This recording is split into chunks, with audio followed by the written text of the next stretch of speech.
Hello mga kabibig, welcome back sa ating bagong YouTube channel. Ito ang pinakamaingay na YouTuber sa balat ng YouTube. Ako si Kabibig Maglabag-labag na town with evidence. Naku po, binanatan ni Torre si John Vic Remulla. Oo, noon kay friendship sila, BFF sila. Pero ngayon iba na yata ang tabas ng dila ni Torre. Lumalaban na si Torre sa mga di umano'y sip-sip sa gobyerno. Kagaya ni John Vic Remulla.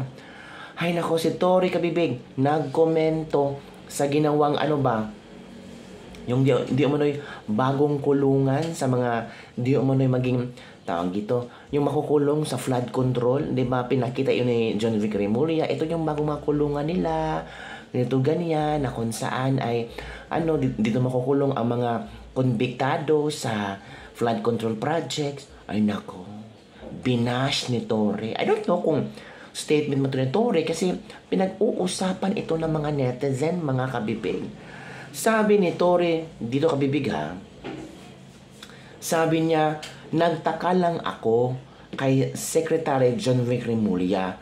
Bakit proud pa ata siya na ilabas sa publiko ang ginawang kulungan?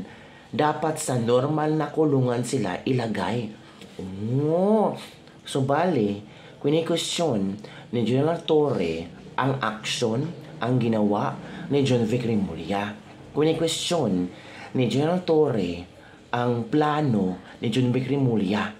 Ay nako, may point naman si Torre kabibig ha. Itong mga sangkot sa flood control, bakit bibigyan ng magandang tawag dito? Magandang kulungan. Dapat nga doon sila sa normal na kulungan para maramdaman nila kung ano ang buhay kulungan, kung ano ang buhay preso, na walang pinipili. Maski politiko ka man, mataas ang posisyon mo sa gobyerno, mayaman ka man, doon ka sa normal na kulungan. Agree ako dito sa point ni General Torre ha, na dapat hindi selective sila. Kasi napaka-unfair ha, kinurakot nila ang perang taong bayan, tapos bibigyan natin ng magandang kulungan na parang relax lang, convenient sa kanila, hindi mabaho, di ba? Tapos pinapublicize pa ni John Vic Remulla na ganito, na ganyan, bagong kulungan para sa kanila. Kabibig, napaka gasto. Sila pa ang nangurakot, sila pa ang ginagastuhan ng gobyerno kung saan sila pwedeng ilagay na kulungan, komportabling kulungan di umano. Anya, sabi ni Torre, dapat yung mga makukulong na dawit sa flood control, ikulong yan sa normal jail.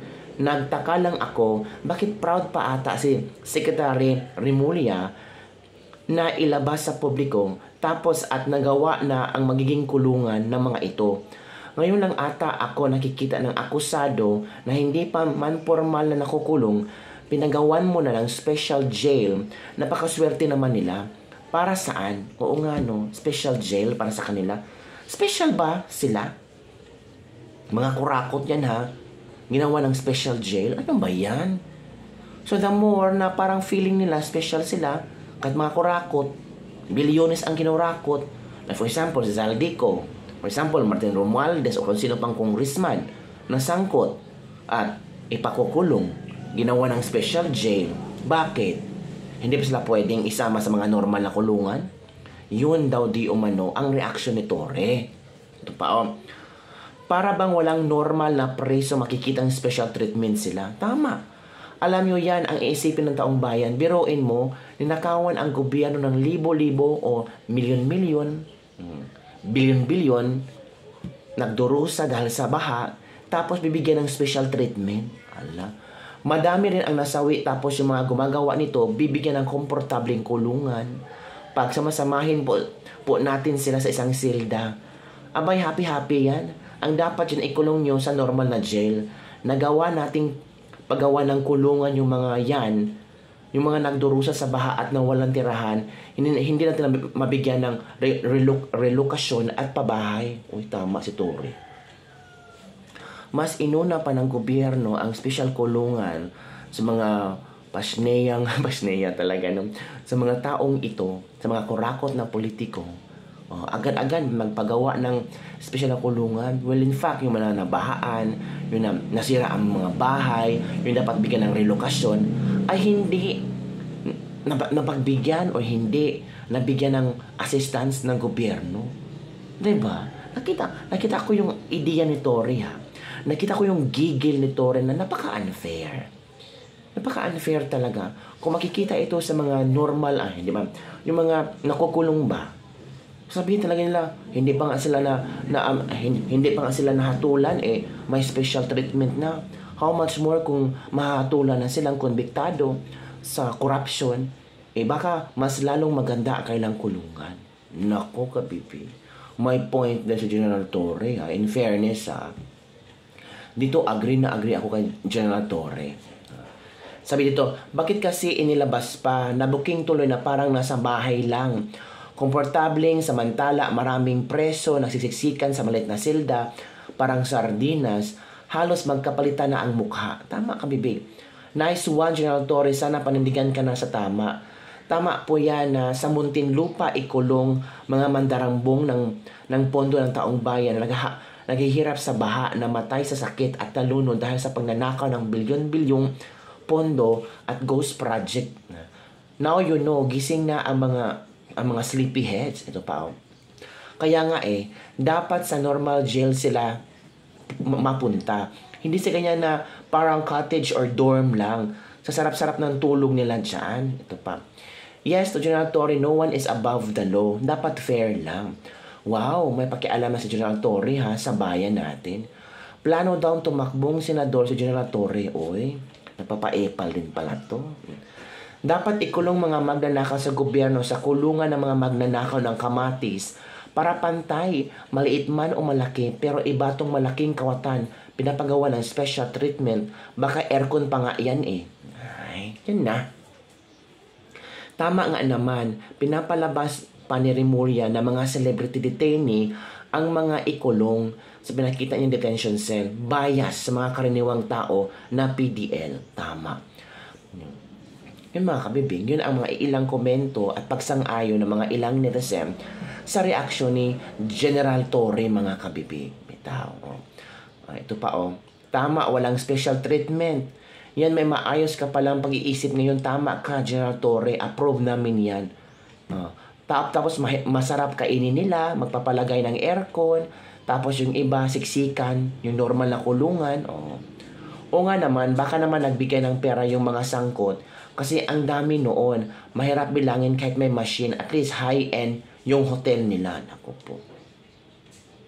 So yun kabibig, yun ang mga reaction ngayon ng mga netizen hinggil sa reaction din di umano ni General Torre. Kung totoo ito, ha, sabi ni General Torre, nagtaka lang ako kay Secretary John Vic Remulla bakit proud pa ata siya na inilabas sa publiko ang ginawang kulungan. Dapat sa normal na kulungan sila ilagay, which is true talaga mga kabibig. Yun talaga ang tama din ang sentimiento. Kung ito man talaga, ha, ay reaction ni General Torre, tama talaga kabibig. On the other hand, mga kabibig, para yatang walang plano si Bongbong Marcos na bigyan ng bagong trabaho si Torre. Kasi matatapos ang leave ni Torre ngayong October 31. Until now, hindi pa rin pinapatawag si Torre. Hindi pa rin siya binibigyan ng special trabaho. So sabi ni General Torre, baka mag-early retirement na lang siya. Yan daw kanyang option. As his official leave is set to end on October 31. According to an exclusive report na he pointed out that he has to observe first before making decision. Yun makabibig. Parang ang plano ni Torre, magpapahinga na lang siya, early retirement. Kasi walang hindi siya binigyan ng BBM Parang tapos na si BBM sa kanya. According to an exclusive report ng GMA, sabi ni Torre, saka na nating pag-isipan. There's still nothing on the horizon so far. So it means wala talaga. Those are one of many options to mag-early retirement siya. Those are among the options. That's among the options available sa atin. Let's observe first before we make decision. Let's cross the bridge when we're there. Wala pa. May mga 2 weeks pa. Nothing so far. I still have 2 weeks daw ko nung sa kanyang leave. Yun niya kami, big. Oh. Talagang wala na. In September, si BBM, na-remove niya si Torre. Tapos, parang, no, hindi nga siya nabigyan ng any official offer for any government post. Nako. Tapos, walang offer. Parang, kinalimutan na lang si Torre, mga kabibig. Yun ang masakit. Sabi dito, wait until you're at a retirement age. Retire with honor, General Torre. All you did was to do your job as a good subordinate. You can apply terminal leave, sir, under the date of your compulsory retirement. 2028, makakulong itong si Torre. Diba? Naawa ni si Torre, no? Pinapahinga, tapos binibigyan ng pag-asa na, oh, worry, Torre, pahinga ka muna. Tapos bibigyan ka na namin trabaho pagbalik mo. Malapit na matapos ang kanyang leave, wala pa rin contact sa kanya na, dita. A better option to retire rather than stay in nakakahiya 4-star general on floating status. Tama. O diba, ginamit ka din? Don't retire, but just enjoy the glory of 4-star ranks without much responsibility. Ito pa, huwag ka mag-early retirement. Hintay ka sa 2028. Hala. Nako. Rest and service.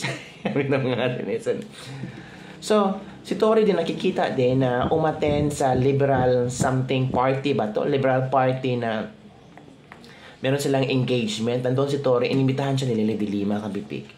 So, sabi ni Torre na wala pa naman siyang planong maki-join sa mga party-party, ganyan.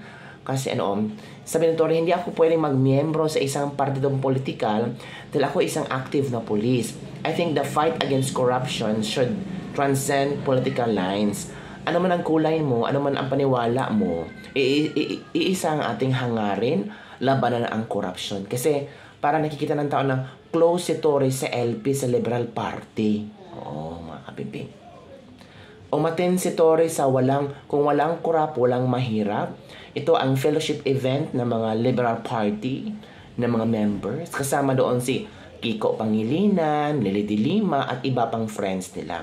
At naimbitahan si Torre ni Lily de Lima. Yun lang kabibig ang ating latest lebak-lebak for the day. Ano ang iyong komento hinggil dito? Parang nararamdaman ko ba? Mag-early retirement yan si Torre, tapos sasali sa LP, tapos tatakbong senador. Feel ko talaga. Alam niyo ba kung sino ang backup niyang tatakbong senador? Si Lily de Lima. Kiko Pangilinan, baka sabihin niya, uy, takbo ka na lang ng Senador Torre kasi malakas ka sa tao. Marami kang supporters. Marami nga bang supporter si Torre? Comment down below kung supporter ka ba ni Torre. Or baka kakalabanin ni Torre si BBM, yung gobyerno ni BBM, pampapalakas sa tao ba? Pampaapil. Diba? Alam niyo naman ang strategy ng mga liberal. Diba? Papaawa effect, hindi kakalabanin ang mga DDS. Remember, Risa Hontiveros, Kiko Pangilinan, si Bam Aquino. Diba nung panahon ng election 2025? Anong sabi ni Bam tungkol sa impeachment? No comment siya. Kasi ayaw niyang madungisan ang kanyang pangalan. Ayaw niyang may magalit sa kanya, knowing mga DDS. Si Kiko Pangilinan, tumahimik tungkol sa impeachment nung tumatakbo pa silang senador. So yun ang kanilang strategy. Hindi nila aawayin ang mga DDS para may makuha din silang supporters sa kanila. Ay, nako. Yun lang kabibig. Don't forget to like, subscribe, and share this video. Do you think si Torre tatakbong senador at 2028? Do you think si Torre mag-early retirement na kasi wala siyang nakuhang offer sa BBM government? Parang nakalimutan na si Torre. Hanggang boxing ka na lang, Torre. Doon ka na lang. Kasi kung ako si Torre, ramdam ko talaga na pinagkaitaan ako, pinagkaisahan ako. Diba? O binigyan ka ng PNP chief na rango, 4-star general. Ilang weeks lang, ilang months lang ba? Weeks lang ba? Tinanggal ka kasi medyo hindi kayo magka-sang-ayon ni John Vic Rimulya ng mga gusto mong mangyari sa PNP. Sa PNP, pinatanggal ka. Tapos, sinabihan ka na, don't worry, bibigyan ka na mabigat na trabaho sa gobyerno. Tapos na lang yung leave mo, hindi pa rin sila nag-contact sa'yo. Wala pang order na ito yung bagong trabaho mo. Yung iba sabi, ikaw yung bagong DOJ or maging member ng ICI. Wala talaga kabibig. As in, dead ma to the max. Ano sa iyong reaction kabibig? Tapos na ba si Marcos kay Torre? Tapos na ba ang trabaho ni Torre kay Marcos? Kaya nakalimutan na ni Marcos na meron pa ba lang siyang pinangangkuan na si Torre. Ganun talaga, mahilig sa budol. Bye everyone, see you next time.